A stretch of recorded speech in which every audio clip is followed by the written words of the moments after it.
Would you recognize a victim of human trafficking if you saw them? A child begging on the street, a laborer working on a farm, or a woman by a car? Human trafficking is a form of modern slavery and is estimated to generate $150 billion annually. It is based on the exploitation of persons for forced labor, sexual services, slavery, or even the removal of organs. Human trafficking can impact us in ways we might not even realize. Victims of trafficking may be involved in growing the food we eat, stitching the clothes we wear, or even making the bricks used to build our homes. The International Labour Organization estimates that in 2016, over 40 million people worldwide were victims of forced labor or forced marriages. This includes 16 million exploited for domestic work, construction, or agriculture, and 4.8 million people in forced sexual exploitation. Human trafficking disproportionately affects women and girls, who account for 72% of all detected victims of trafficking. But in cases of trafficking for sexual exploitation, they make up 94% of all detected victims. Under international law, trafficking in persons is defined as the recruitment, transportation, transfer, harboring, or receipt of persons by means of the threat or use of force or other forms of coercion, of abduction, of fraud, of deception, of the abuse of power, or of a position of vulnerability, or of the giving or receiving of payments or benefits to achieve the consent of a person having control over another person for the purpose of exploitation. Exploitation shall include at a minimum the exploitation of the prostitution of others or other forms of sexual exploitation, forced labor or services, slavery or practices similar to slavery, servitude, or the removal of organs. This definition is broad and is intended to capture all elements of the human trafficking process.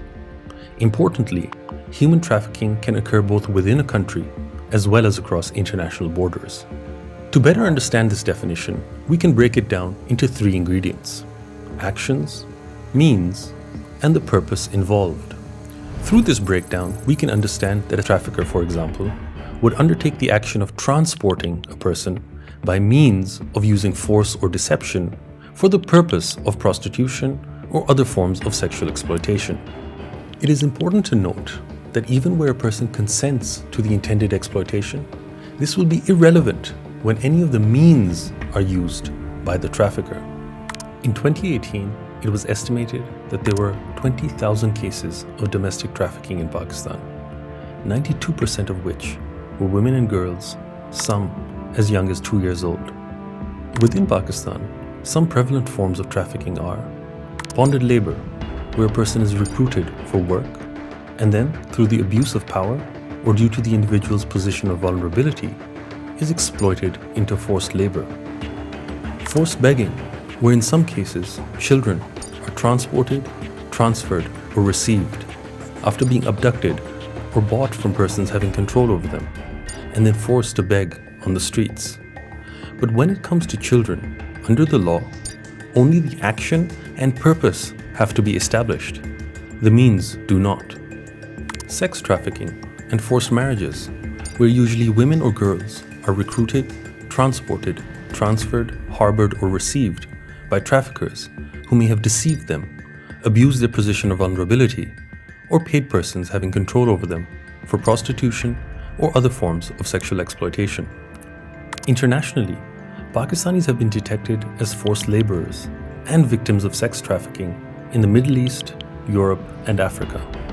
As a country of destination for human trafficking, nationals of Afghanistan, Bangladesh, and Sri Lanka have been detected in situations of forced labor, and women and girls from Iran, Afghanistan, Uzbekistan, Russia, China, Nepal, and Bangladesh have been reportedly been subjected to sex trafficking.